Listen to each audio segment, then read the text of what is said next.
waa'ee mul'ata addaa yeroo kaafnu silaa guutummaa guutuutti Waaqayyoo karaa Kiristoosiin ofiisaa mul'isuu isaa dubbannee turreerra. Nus yeroo baay'ee gaafa mul'ata addaa kaafnu kallattiimaan waa'ee Kiristoos Yesuusiin kan nuun kaafnu garuu Waaqayyoo ispeeshaalii karaa ta'eenii kakuu moofaa keessaa kaafnee gaafa ilaallu even Addaamiif waan irraa kaafnee illee gaafa ilaallu karaa ispeeshaal wayii ta'een karaa addaatiin Waaqayyoo yeroo inni itti yaada isaa fedha isaa mul'isaa ture hin arginaa jechuudha Waaqayyo jechuudha.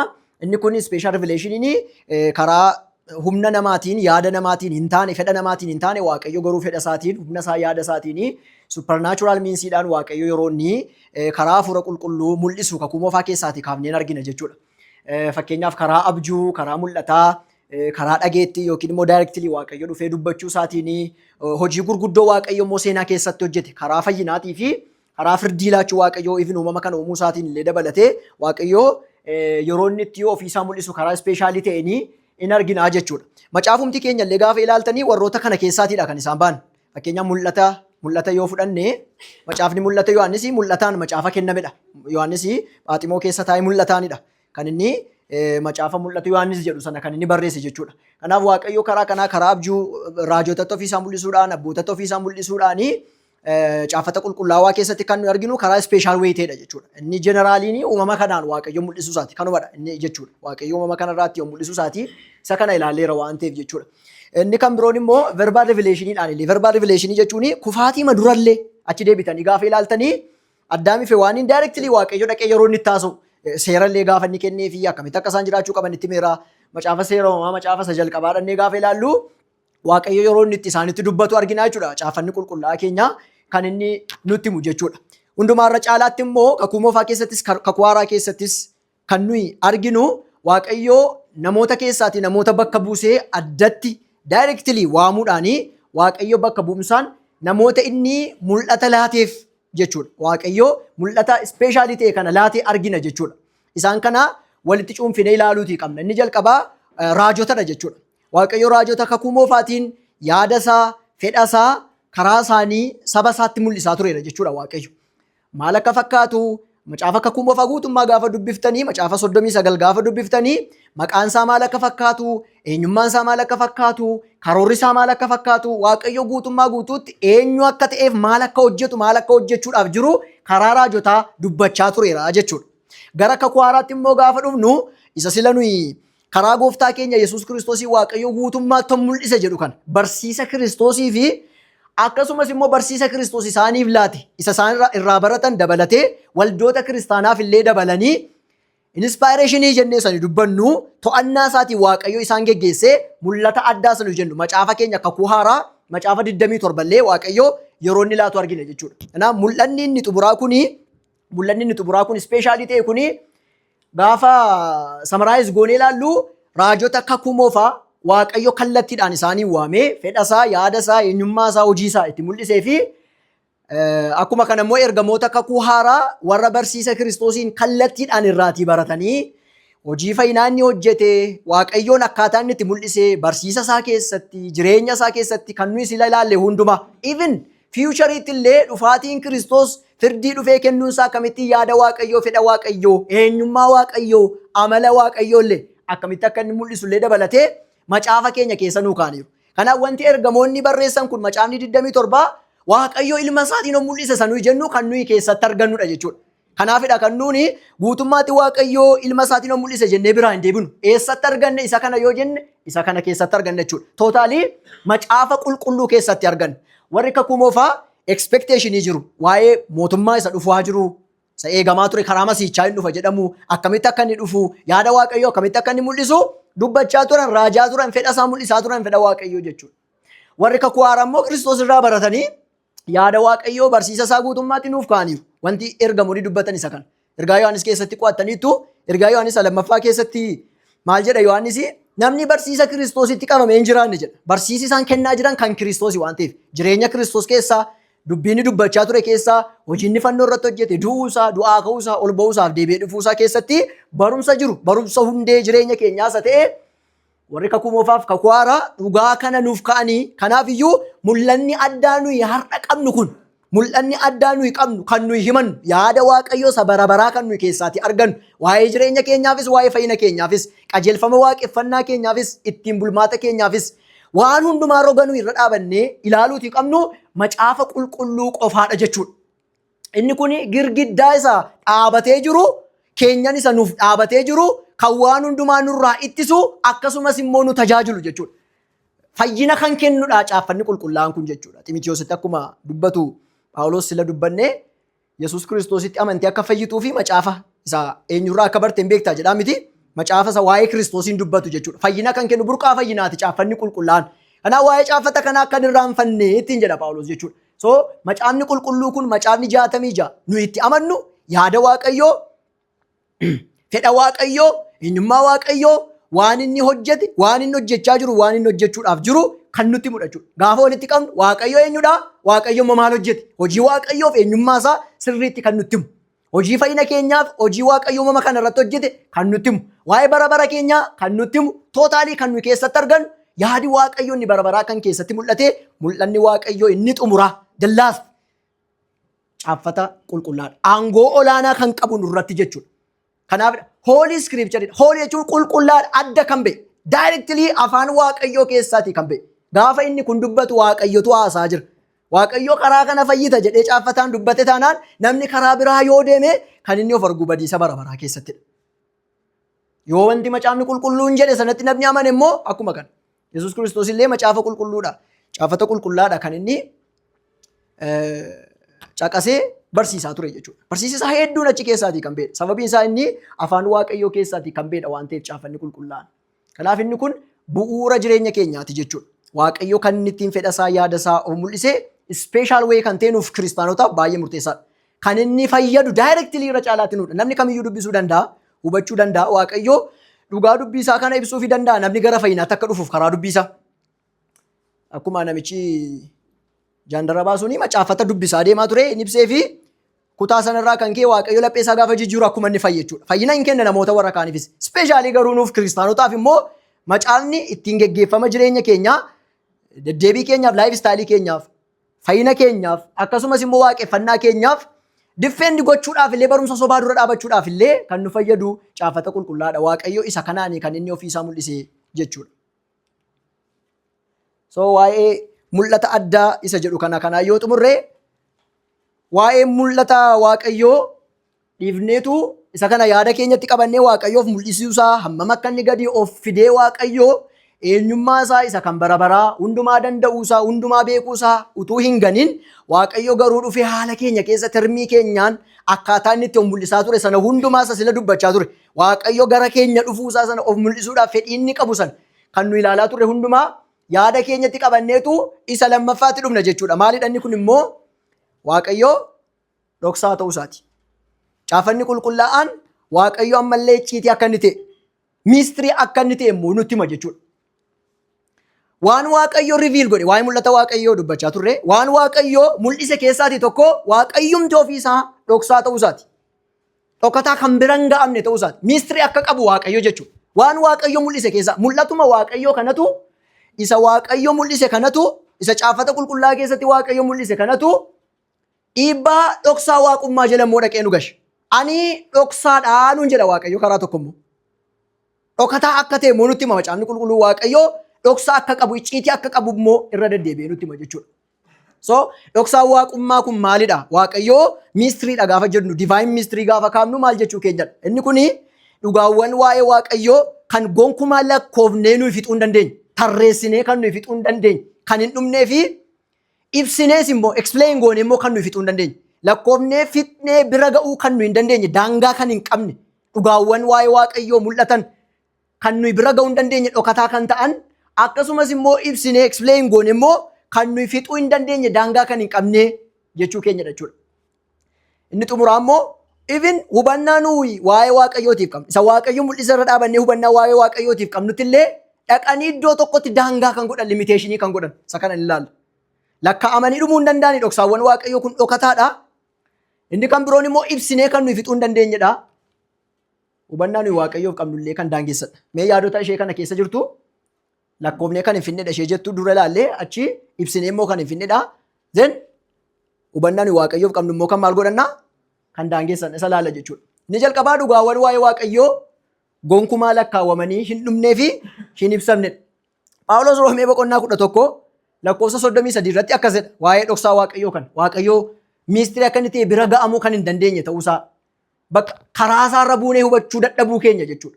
Badhaadhummaan araara waaqayyoo hammam guddataa, ogummaan isaa fi beekumsi isaa hammam gadi fagaataa, akka inni itti murtoo godhu namni qoree bira hin ga'u, karaa isaas namni faana dha'ee hin hubatu jedha Phaawulos. Karaa waaqayyoo namni faana dha'ee hubachuu hin danda'u, yaada waaqayyoo namni hubachuu hin danda'u gadi fagoodha. Hammam akka inni gadi fagaatu beekumsi isaa namni bira ga'uu hin danda'u, karaa isaa namni faana dha'ee hubachuu hin danda'u, namni gorsas laachuuf hin danda'u. Karaa waaqayyoo karaa keenyatti addadha, yaadi waaqayyoo yaada keenyatti addadha, beekumsi isaallee fagoodha jechuudha, lakkaa'amee kan hin dhumne. Innaa waaqayyoo kanaa maalirree dhoksaadha? Karaa waaqayyoo akka kan keenyaa miti waan ta'eef, beekumsi waaqayyoo akka kan keenyaa miti. Ogummaa beekumsi isaa lakkaa'amee bira kan hin gaafne, gadi fagoo kan ta'e, sarchi goonee fixuu kan nu hin dandeenye. Akka inni itti murtoo godhu, decide godhu, decree godhu, waaqayyoo murteessu murtoo tokko pilaanii isaa kaa'u waaqayyoo namni qoree bira ga'uu tasuma akka hin dandeenye. Phaawulos dubbata. Waaqayyoo karaa gooftaa keenya Yesuus Kiristoosiin ofiisaa mul'iseera miti? Eeyyee mul'iseera. Fayyina keenyaaf kan barbaachisu, jireenya keenyaaf kan barbaachisu nuuf ilmaan isaatiif waaqayyoo ofiisaa mul'iseera. Garuu Phaawulos Roomee boqonnaa 1:11tti waa'ee mul'ata waliigalaasa waaqayyoo uumamaan nu mul'isee fi karaa gooftaa keenya akkamittiin akka inni mul'isee waa'ee fayyina keenyaa hamma kana hundumaa diiteelii haasaa dhufe. Hundaa'uma akka Roomaa keessatti haasee Phaawulos iddoo biraatti haasofne. Kutaa bal'aa kan inni waa'ee fayyina ilmaan namootaa diiteelii haasee Roomaa boqonnaa 1:11 kana keessatti. Kana hundumaa haasee dhufee garuu stiil naa waaqayyo garuu maalidha jedhaa? Miistiriidha. Yoo 11 irratti dhaabdan garuu fixeera waaqayyoon itti galuu dandeessu.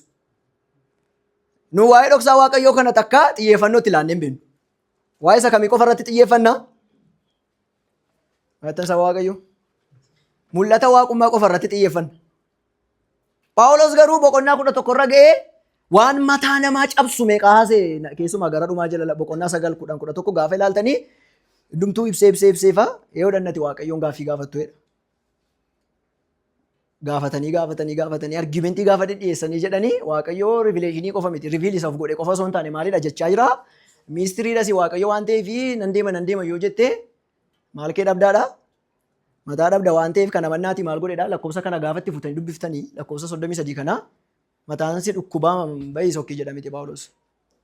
Gaafa xalayyaan kun dubbifamuuf maal godhe jedha waaqayyooni jajadhoodha miti lakkoofsa 36 gaafa dubbiftanii wanta hundumaa waaqayyotu uume, wanti hundumtuu isaaf uumame, wanti hundumtuu isaan uumame bara baraan waaqayyo keenyaaf maalatoodha? Galanna ta'uu boqonnaa 11 fixee akkaataa deddeebii jireenya kiristaanummaa barsiisuu jalqaba. Kanaaf wantoota mataa isin dhukkubsu siniin galle tokko tokko dhiisaatii itti waaqayyoon galateeffadha. Waaqayyo dhoksaa ta'uunsaa gara waaqeffannaatti kan nu geessudha malee mataa kan nu dhukkubsu miti jedha Phaawulos. Ameen jettu? Nama bukkee keessan jirutti bu'aatii. Inna ammayyuu garuu maal dhadhaanii waaqayyo miistiriidha. Keessumaa boqonnaa 9 akkama 9 fi 10, 11 gaafa dhattanii ilaaltanii waan sammuu namaa ol ta'u baay'ee dubbate Phaawulos. Inna waaqayyo ammayyuu miistiriidha jedha. Inna inni kan biroon immoo waaqayyo dhoksaadha yookiin icciitiidha, dhokataadha waaqayyo miistiriidha. Sababiin isaas hubannoo yookiin beekumsa nuyi qabaachuu dandeenyu kamiyyuu ol waan ta'eef beekumsaaf hubannoo nuyi qabaachuu dandeenyu olidha.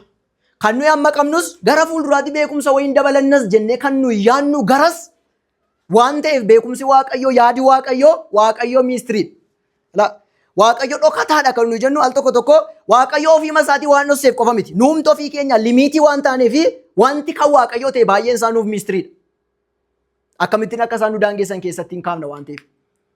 Kanaaf waaqayyoo wantoota hedduu wantoota nuyi lakkoofnee hin finne hedduu utuu nu mariisisin kan hin hojjetu.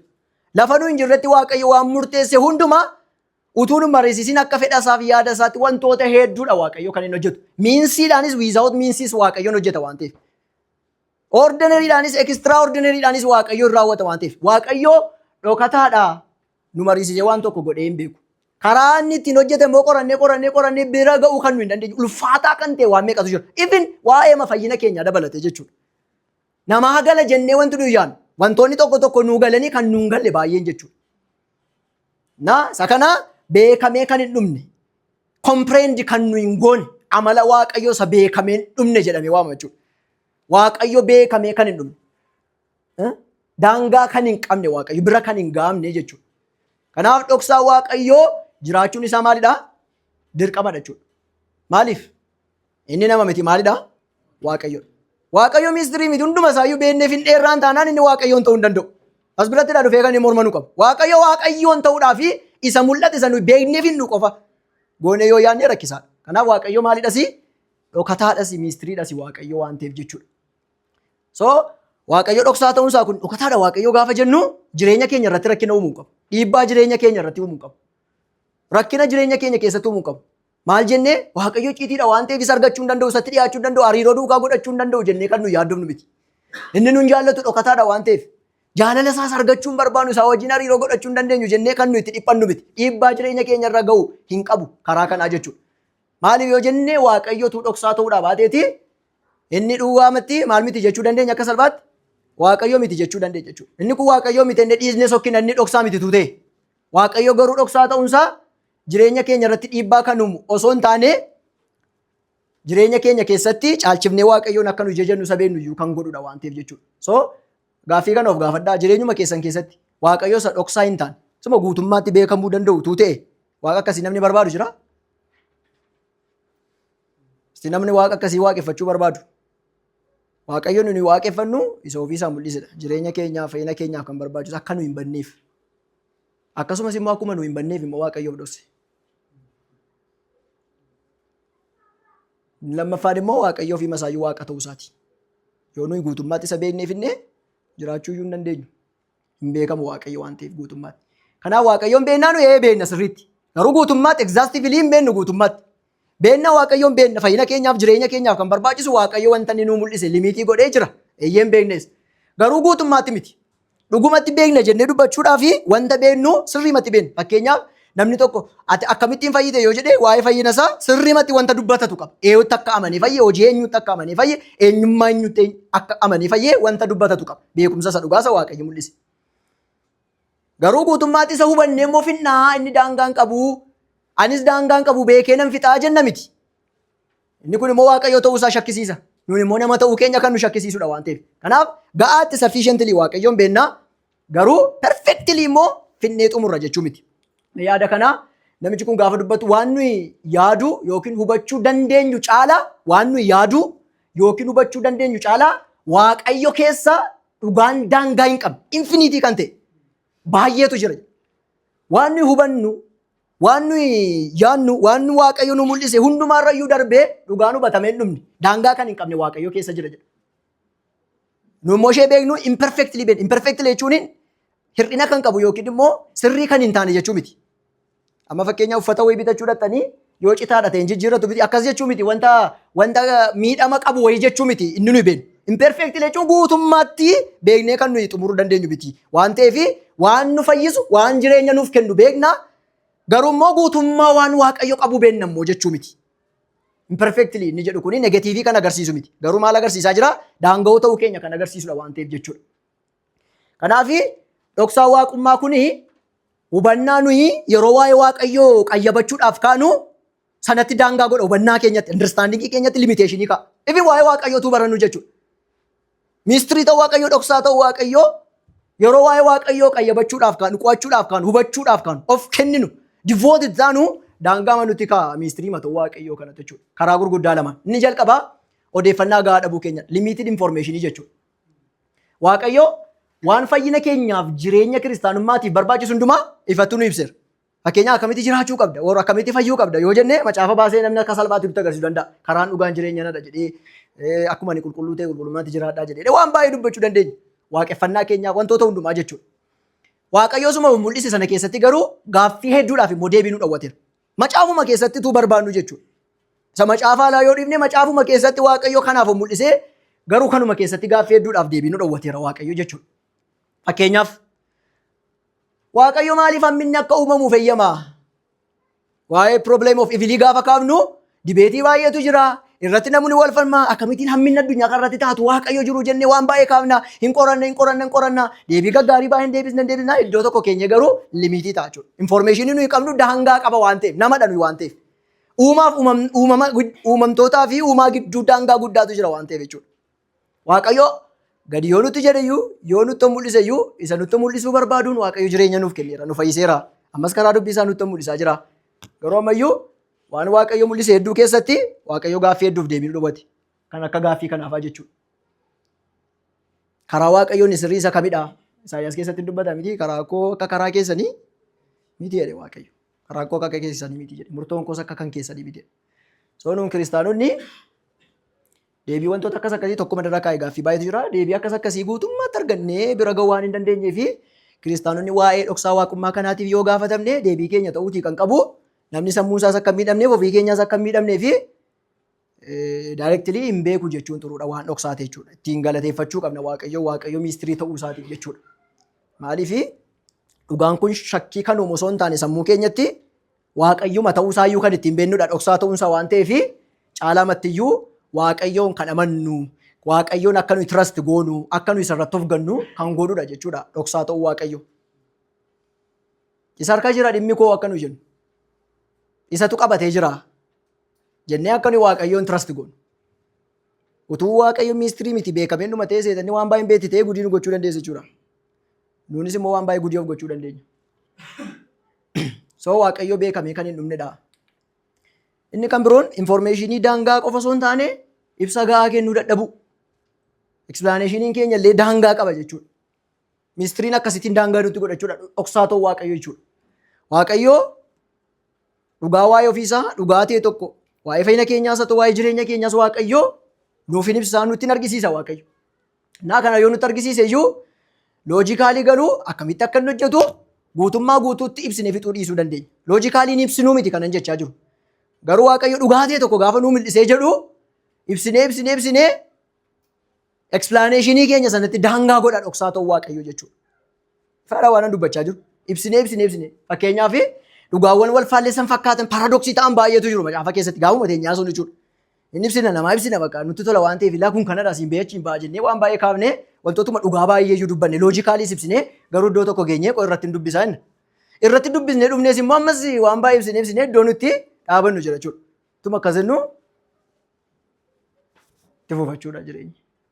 Naa fakkeenyaaf barumsoota bu'uuraa armaan gadii irratti loojikaaliin ibsina wantoota baay'ee bibilikaalii akkuma ibsinu loojikaaliyyuu jechuudha. Garuu guutummaatti ibsinee xumuruu dandeenya. Fakkeenyaaf waa'ee sada Waaqayyo tokko waa'ee tiriiniitii Waaqayyo akkamitti tokko ta'a akkamitti immoo sadii ta'a. Caafata qulqullaa keessatti Waaqayyo kana mul'iseera. Garuu ibsinee deemnee loojikaaliis ibsinee bibilikaaliis ibsinee garuu iddoo nuti daangaa ta'ee nurra dhaabatu jira jechuudha. Kuma yeroo baay'ee dubbatamu yoo beeknee finna ta'e waa'ee Waaqayyoo kanaa sammuu keenya dhabna. Hin beeku jettee yoo teesse immoo maal dhabda? Jireenya kee dhabda. Kana gidduu finna jechuudha. Hin beeku jettee yoo teesse jireenya dhabda. Beekeen fixa yoo jette immoo maal taata? Sammuu dhabda. Divine mindiin wanta of keessatti qabatee jiru beeknee fixuu hin dandeenyu. Sammuu namummaa qabanne daangaadha sammuun keenyas waan ta'eef. Waaqayyos immoo ofiisaa dhoksee jira. Amma nuu mul'isuu barbaade mul'iseera. Waa'ee foon uffachuu gooftaa keenya Yesuus Kiristoosiin inkaarneeshinii gaafa kaafnu. Akkamittiin waaqa guutuu ta'e akkamittiin nama guutuu ta'e gadameessa Maariyaam keessatti haayiposteetikaalii yuuniyeeniin kun akkamittiin kan inni uumame Waaqayyoof namummaan akkamitti walitti dhufee akkamitti bara baraan akkasitti jiraata. Inni ibsina macaafa qulqulluudhaan dubbanna dhugaasaa fayyinaaf kan barbaachisu garuu baay'ee ibsinee sammuu keenya gararraadha. Explanatiinii keenyatti daangaa qaba. Miistiriidha. Suppernaachuraal hojii Waaqayyoo qofaasaa hojjetan hojii hafuura qulqulluuti waan ta'eef. Inni kun daangaa kan hin qabnedha waan ta'eef jechuudha. Inni kan biroon immoo waama salphaa fakkaatu yeroo baay'ee garuu macaafa keessatti lamaansaa ilaalaa deemnu olaantummaa Waaqayyoof rispoonsibiliitii namaati. Na akkamitti Waaqayyoo waan hundumaa irratti olaanaadha waan hundumaa to'achaa jira jennaa akkasumas immoo Waaqayyoo namni immoo wanta inni hojjeteef immoo rispoonsibiliidhaas hin gaafadhaa jedhan. Akkamitti wantoota kana walitti araarsina kompaatabilii akkamitti ta'uu danda'a jennee gaaffii hedduu qaamnaa deebii hedduu walii deebisnaa hamma danda'ame deemnee garuu iddoon itti limiitii taanullee jira jechuudha caafata qulqullaa keessatti. Kanaaf dhoksaan waaqummaa informationii nuyi qabnutti daangaa kaa'a akkasumas immoo explanatiinii keenyattis daangaa kaa'a Waaqayyo dhokataadha jechuudha. Kun garuu jireenya keenya irratti dhiibbaa kan uumu Waaqayyo irratti shakkii akka nuyi qabaannu kan godhu osoo hin taane caalchifnee Waaqayyoon akka nuyi amannuuf isa waaqeffannu isa ol qabnu kan nu godha jechuudha. Waa'ee dhoksaa waaqummaa irratti wantoota kana lamaan ilaalla. Dhoksaa waaqummaa keessumaa taayimii wajjinii wal qabatee yookiin immoo yaada kana akkamitti dubbanna gaafuma yaadicha ibsaa deemuun kaasa. Inni jalqabaa dhoksaa Waaqayyoo isa yeroof ta'e temporarii kan ta'e jechuudha. Maalidha inni kuni dhugaawwan waa'ee Waaqayyoo agarsiisanii yeroo gabaabaadhaaf namoota jalaa nu jalaatii dhokatanii dhokfamanii kan turan. Achii booda garuu istirii ta'e tokko keessatti Waaqayyo kan inni riviil godhe. Temporariidha, yeroodhaaf dhoksee Waaqayyo mistirii godhe, garuu seenaa keessatti Waaqayyo iddoo tokkotti kan inni riviil godhee mul'ise jechuudha. Yeroodhaaf Waaqayyo mistirii godhee kan tursee achii booddee kan inni mul'ise jechuudha. Inni baay'ee dinqisiisaa ta'e namoota hedduu jalaa immoo dhokataa ture Waaqayyo mul'ise immoo kan waa'ee Kiristoosidha. Kutaawwan kan immoo sirriitti waa'ee temporary mistirii kana sirriitti nutti himu. Fakkeenyaaf Efesoon 1:9 irratti Waaqayyo waan isatti gaarii fakkaatee karaa Kiristoos itti yaadee of dura kaa'atee ture jedha. Ammas maal jedhaa? Dhoksaan fedha isaa kun nu biratti akka beekamu godhe. Waa qopheessee karaa Kiristoos of dura kaa'atee ture. Dhoksaa fedha isaa kana garuu amma maal godhedha? Pireezentaayimii namni kan dubbatu Phaawulos Awudensiitti dubbachaa jiru sanatti amma garuu dhoksaa fedha isaa kana mistirii isaa kana maal godhe jedhaa? Riviil godhe. Temporary Waaqayyo dhoksee ture. Namoota jalaa dhokatee ture. Amma garuu Waaqayyo maal godhe jechaadha? Hin mul'ise jechaa ture. Efesoon 3:3 keessattis akkuma dur anas keessatti gabaabsee isiniif caafe Waaqayyo maalsaa jedhaa?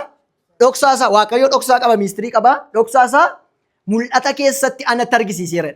Phaawulositti ispeesifikaalii akka inni riviilitti godhe immoo appoostilii kanatti akka inni mul'ise Phaawulos dubbata jechuudha. Yeroodhaaf dhokataa ture, amma garuu akka inni itti mul'ise wanta dhoksaa ture. Efesoon 6:19 keessatti illee waa'ee mistirii gospelii dhoksaa wangeelaa kana karaa Kiristoosti yaadee qopheesse wanta ture. Efesoon guutummaan isaa kana wajjin wal qabata. Waa'ee isa kanaatiif akka isaan isaaf kadhatanii hin gaafata jechuudha Efesoon 6:19 irratti.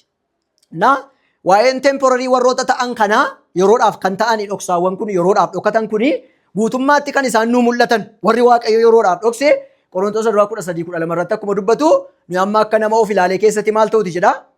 Of ilaaluuti jedhamti. Gaafa inni dhufu garuu akka inni nutti beekamu jechuudha. Isa kam temporary jechuudha. Malee guutummaatti Waaqayyoon beekna jechuudha miti yeroo sanas. Inni lammaffaan immoo permanentii kan ta'e jechuudha. Dhoksaa Waaqayyoo Unkaan Kiristoos dhufeeyyuu Waaqa irratti iyyuu dhannee kan nu hin beeknee argachuu hin dandeenye dhoksaa Waaqayyoo kan bara baraa jechuudha. Kan nu ittillee deebii dhabuu dandeenyu jechuudha.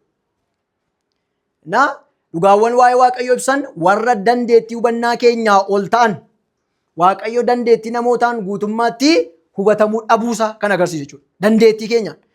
Kuni dandeettii isa waa'ee sababii cubbuutii fi hir'ina waa'ee Waaqayyoo hubachuu qabna jennee yoo argumentii dhiyeessine even gaafa Kiristoos dhufullee nama guutummaatti fayyee qofa waan taanuuf nuyi divaayinii taana miti, Waaqa taana miti waan ta'eef Waaqayyo Waaqadha, nuyi namadha. Nama guutummaa guutuutti adaba cubbuu jalaa ba'e, humna cubbuu jalaatii ba'ee fi argama cubbuu keessaatii ba'e taanee fuula Waaqayyo dura kan jiran. Waaqayyo garuu isuma ta'e baroonni isaa kan hin lakkaa'amne dhoksaan isaanii bara baraa kun kan hin beekamne ta'ee indaa'uun dhanne akka nuyi worship godhu olloon isa qabnu akka nuyi isa waaqeffannu kan godhu achitti illee jechuudha. Inni Isaayyaa 55:8-9 kuni isa kan bara baraa kanaati. Yoomiyyuu kan nuyi hubachuu hin dandeenyu. Waa'ee Waaqayyoo waan tokko illee guutummaatti matubaa hubachuu hin dandeenyu. Maal jedhaa? Waaqayyoo yaadni koo akka yaada keessanii miti. Karaan koos akka karaa keessanii miti. Akkuma Waaqni lafarraa ol fagaatu akkasuma karaan koo karaa keessanirraa yaadni koos yaada keessanirraa maalidhaa? Fagoodha. Kun bara baraaf yoomiyyuu bira hin geenyu.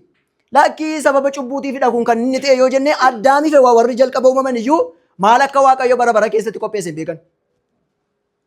Waan hundumaa Waaqayyo bara bara keessatti murteesse Sillaaseen kan inni nuuf kaa'ee murteesse sana yaada Waaqayyo beekuu hin danda'an.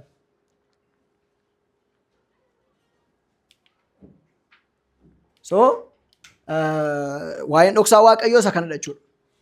Jireenya keenya keessatti kun baay'ee nu fayyada nuuf kiristaanotaa fi baay'ee nu fayyada jechuudha jireenya keenya keessatti.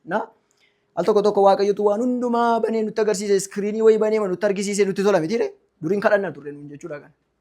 Waaqayyo wajjin waan hundumaa walqixatuu barree walqixatuu malaallee walqixatuu murteessineefaa nutti tolan kadhanna jechuudha. Waaqayyoo fagaalatu baga Waaqayyo akkasiin godhin hin godhus Waaqayyo nagaadhaan jiraanna. Waaqayyo dhoksaa ta'uunsaa fayyummaa keenyaaf dinqiidha. Waaqeffannaa keenyaaf dinqiidha. Sekiurri ta'uu keenyaaf dinqiidha. Bakka Waaqayyo isa kanaa ulfinaa fudhatu. Kanaaf waa'ee mul'ata waaqummaa fi dhoksaa waaqummaa kanuma irratti dhaabne waa'ee amaloota Waaqayyootti dhufna. Barumsa inni jalqabaa Waaqayyo dhoksaa ta'uu isaatii mul'ata ta'uu isaa yookiin Waaqayyoon mul'isuu isaati jechuudha.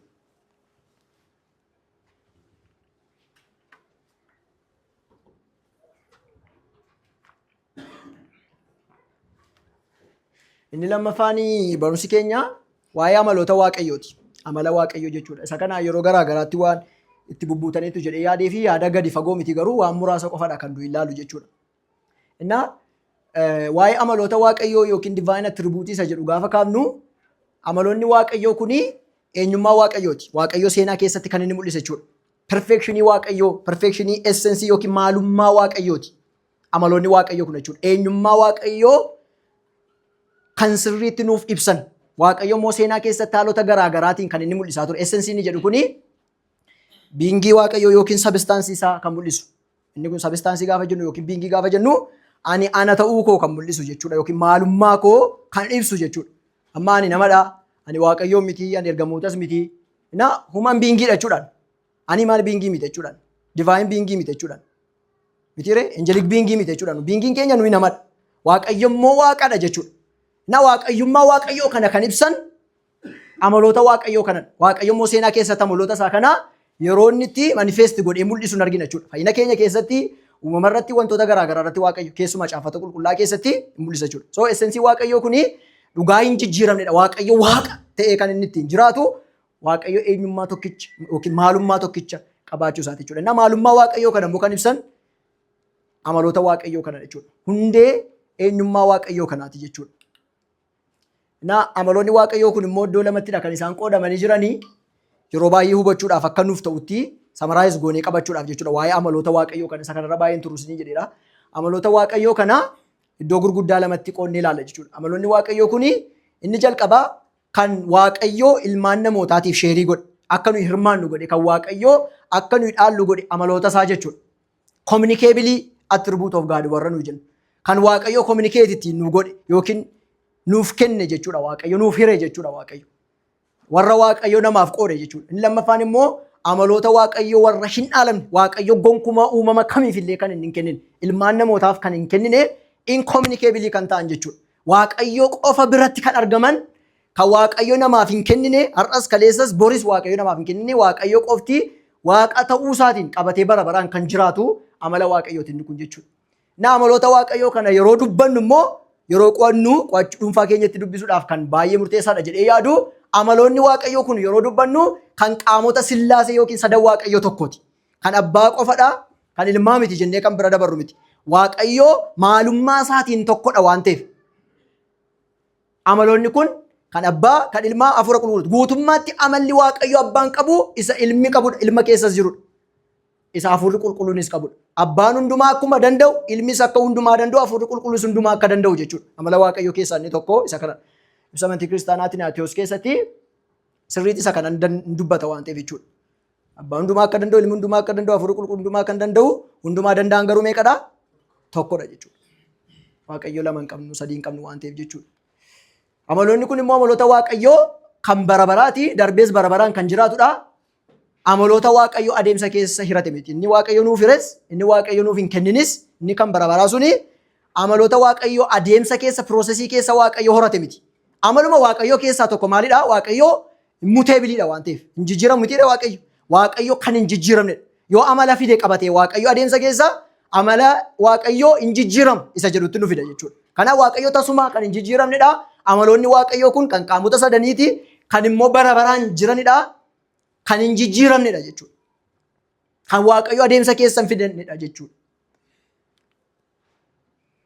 Inni sadaffaan immoo amaloonni waaqayyoo kun walitti gargar kan hin baanee fi walii isaanii kan hin faalleessinedha jechuudha. Amaloonni waaqayyoo kun wal kan hin faalleessine kan gargar walitti hin baane. Fakkeenyaaf yaaduma kan isiniif ibsuuf qulqullummaan waaqayyoo jaalala waaqayyootii gargar hin ba'u. Kan wal lolu yookiin kan walitti bu'u miti. Maaliif yoo jennee jaalalli waaqayyoo jaalala qulqulluudha waan ta'eef. Qulqullummaa waaqayyoo yeroo haasofnu waa'ee jaalala waaqayyoo haasaa jirra. Waa'ee araara waaqayyoos waa'ee firdii waaqayyoos haasaa jirra. Firdii waaqayyoo kennu firdii maalidha? Firdii qulqulluudha. Jaalalli waaqayyoo jaalala kamiiti? Jaalala qulqulluudha. Qajeelummaa waaqayyoo qajeelummaa sirrii ta'e, perfektii ta'edha. Kanaaf isa tokko kan faallesu miti. Paartii miti jechuudha waaqayyo. Amaloota kana asii fi asii walitti dachaasee waaqa ta'e miti waaqayyo. Kompoonentii miti waaqayyo waan ta'eef. Kana divine simplicity jedhu keessattidha sirriitti kan hubatamu jechuudha. Inni arfaffaan immoo amalli waaqayyoo kuni eenyummaa yookiin maalummaa neecharii isa jennu waaqayyoo kan ibsudha. waan waaqayyo dabalataan qabu miti. Maalummaa waaqayyoo sirriitti kan ibsanidha waan ta'eef. Waaqayyumaan waaqayyoon kan godhanidha amaloonni waaqayyo kun. Waan waaqayyo qabu osoo hin taane waaqayyumaan waaqayyoon kan godhan eenyummaa waaqayyoo maalummaa isaati jechuudha.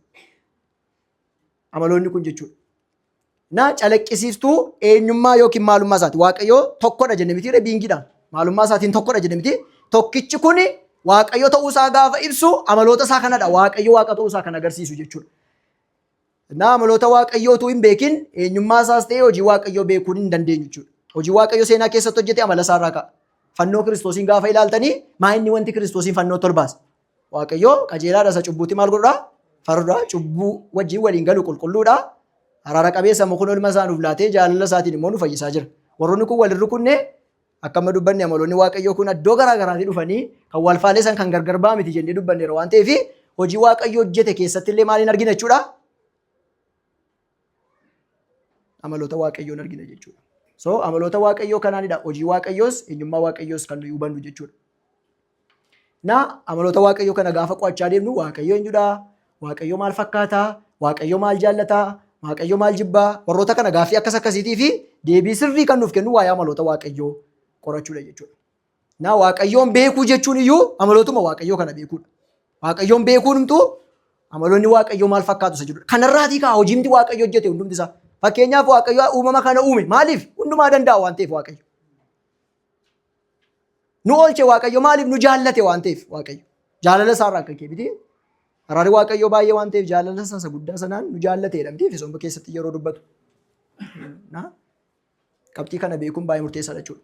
Amaloonni waaqayyoo warri waaqayyo namaaf hin kennine tasuma kan bara baraa namni tasuma fudhachuu qabaachuu hin dandeenye kan waaqayyo nurraa uumamarraati adda ta'uu isaa mul'isu warra kanadha jechuudha. Inni jalqabaa self existence waaqayyoo jiraachuu isaatii fi madda kan ta'eef tokko illee jiru. Of dandee waaqayyo baraa hamma bara baraatti dhaabatee kan jiraatudha. Nuun amma jiraachuu keenyaaf sababa kan ta'e dudduuba keenya koosiin jira jechuudha. Eeyyuudhaan waaqayyoodha. Waaqayyo jiraachuu isaatiif garuu sababa kan ta'eef hin jiru. Even jiraachuu isaatiif waaqayyo provide kan godhu hin jiru jiraachuu isaatiif miti. Nuun garuu providensii waaqayyooti kan nu qabee jiru. Gabarni kan nu gochaa jiru, sustain kan nu godhu, nu baatee kan jiru, kan nu geggeessu, soora keenya guyyaa guyyaa kan nu dhiyeessu waaqayyoodha. Waaqayyo dudduuba garuu homti tokko illee hin jiru. Waaqayyo uumama kanaa waan hin jirre keessaati miti kan inni fide. Nuuf amma akka sammuu namummaatti out of nothing is nothing jenna miti. Waan hin jirre keessaa waan hin jirre dhufa sammuu keenyaaf. Waaqayyoof garuu waan hin jirre keessaa uumama kana fide waaqayyo. Jiraachuu uumama kanaatiif waaqayyotu jira. Waaqayyo jiraachuu isaatii garuu homti tokko illee hin jiru. Waaqayyo ofiisaa of dandee kan jiraatu self existence. Inni lammaffaan immoo sassaalasiniin jedhee waaqayyo muteebiliidha. Kan hin jijjiiramnedha waaqayyo. Matumaa jechuudha. Amalli isaa eenyummaan isaa kan hin jijjiiramnedha. Al tokko tokko seenaa keessatti waaqayyo amaloonni isaa waan jijjiiraman fakkaatu. Garuu waaqayyo amalli isaa tasumaa kan hin jijjiiramne dhaabbataa kan ta'e. Garuu seenaa keessatti gaafa mul'isu waaqayyo waan of jijjiire fakkaata. Kun garuu eenyummaa waaqayyo irratti akka nuyi gaaffii kaafnu hin godhu. Waaqayyo eenyummaa isaatiin oolu amalli isaa kan hin jijjiiramne waan ta'eef. Inni kan biroon waaqayyo kan bara baraa ta'uu isaati.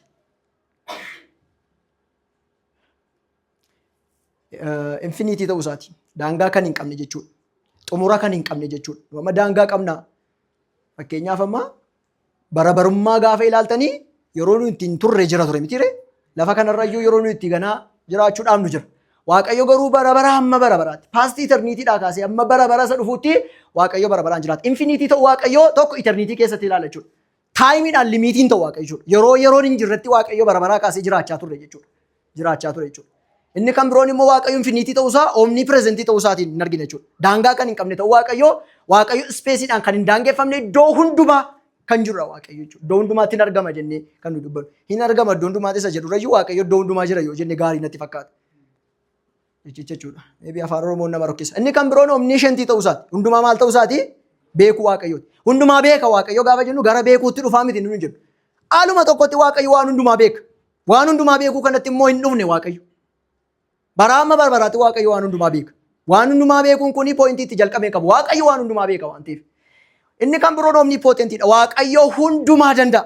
Amaloonni warri waaqayyo kaaniyyuu gaafa hojjetan sababii waaqayyo hundumaa danda'uuf kan hundumaa godha waaqayyo. Hundumaa danda'u isaa safarniitii isaa kan agarsiisu. Waaqayyo hundumaa kan danda'u. Hundumaa danda'a gaafa jennu immoo cubbuu isin hojjetachuu miti waaqayyo. Against neecharii isaan deemu waan ta'eef mitiire.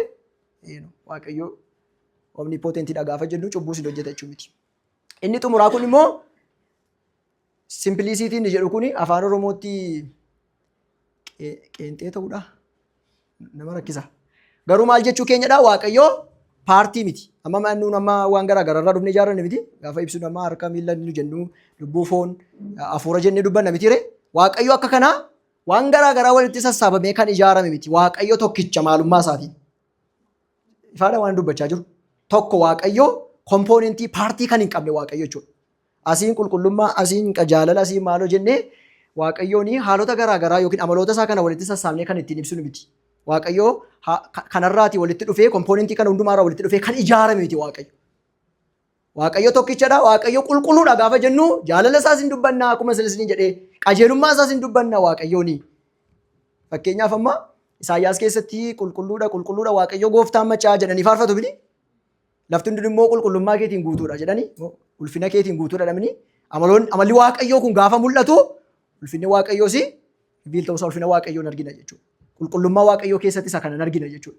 Kanaaf Waaqayyo paartii irraati ijaarame miti. Simpiliidha Waaqayyo gaafa jennu salphaadha seedha osoo hin taane Waaqayyo kompoonentii garaa garaarraa kan ijaarame miti Waaqayyo akka kan keenya jechuudha. Lubbuu hafuura foonirraa akka nu dhufne yookiin uumamne Waaqayyo waan garaa garaarraa kan ijaarame miti. Maalummaa masaatii Waaqayyo essensii tokko kan qabu maalummaa tokko kan qabudha waan ta'eef jechuudha.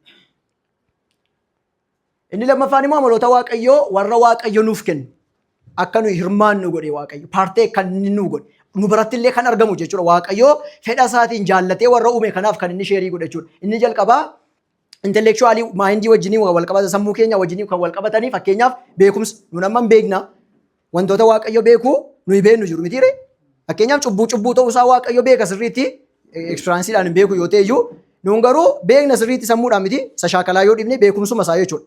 Garuu beekumsi keenya kuni perfektidha akka kan Waaqayyoodha jechuu keenya miti. Waa'ee Waaqayyoo amaloota inni nuuf hire kanaa gaafa kaafnu amaloota Waaqayyo nuuf hire kanaa gaafa kaafnu Waaqayyo guutummaa guutuutti dhibba keessa akka qabutti nuuf kenna jechuu miti. Ishee kana sirriitti yaadanna qabadhaa. Naa wiizdamii isaa Waaqayyo nuuf kenneera ogummaa isaa nuuf kenneera namni ogummaan itti irrate yoo jiraate maal ta'u akkadhatu jedha miti nuuf kennuudhaaf illee Waaqayyo akka fedha qabu jechuudha ogummaa isaa. Inni kan biroo Waaqayyo amanamaa ta'uu isaa nuun kiristaanonni ifin waliif nama namna miti ree. Waliif nama namna kana eenyudha kan nuuf kenne Waaqayyoodha kan nuuf kenne jechuudha. Mooraalii wajjiniin immoo warri wal qabatan jiru. Laayifii keenya wajjiniin kan wal qabatan jechuudha. Gaarummaa. Gaarummaa agarsiisu. Gaarummaa namni guddinesiin. Gaarummaa natti fakkaata. Gaarummaa jechuudha. Gaarummaa waliif oolu. Waaqayyo gaarii nutti argisiisee akkasumas gaarummaa akka nu waliif oollu akka nu walitti agarsiisnu Waaqayyo nu abboomasii nuuf kenneerasii Waaqayyo jechuudha. Isa kana garaa keenya keessa dhangalaasee jechuudha. Jaalala isaallee jechuudha. Perfekti akka kan Waaqayyo yoo ta'u baate iyyuu Waaqayyo garuu jaalala isaa kanaanii akka nu wal jaallannu. Waaqayyo jaalala isaa sheerii nu godheera. Qulqullummaallee jechuudha. Akkuma ni qulqulluu teessis qulqulloota taa'edha miti. Nu qulqulleessee Waaqayyo ammas qulqullummaatti akka nu guddannuuf sappoorti nu gochaa nu gargaaramiinsi garaa garaatiin nu qulleessaa Waaqayyo jireenya qulqullummaa nuuf hire kana. Ergaa Phexros keessatti akkuma dubbatu akka nu jiraannu Waaqayyo kanallee akka inni nuuf kennu argina jechuudha. Raachasness isaa gaafa laallu araara qabeessa ta'uusaa ayyaana isaa peeshensii warrooti kuni Waaqayyo kan inni sheerii nuuf godhedha jechuudha.